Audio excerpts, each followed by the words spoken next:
How to convert any coins in the Binance without any fees. Go to the Binance and on the top search bar, type convert and click.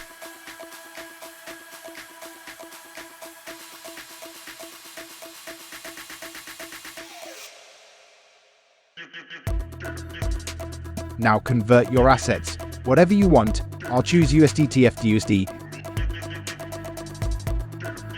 Then I choose max USDT.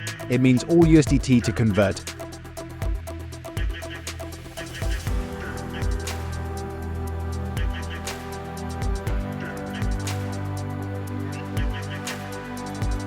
Now click the preview conversion. That's your confirm order, then 8 seconds to convert.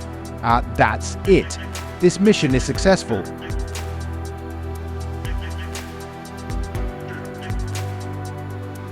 Finally, you can check in the spot.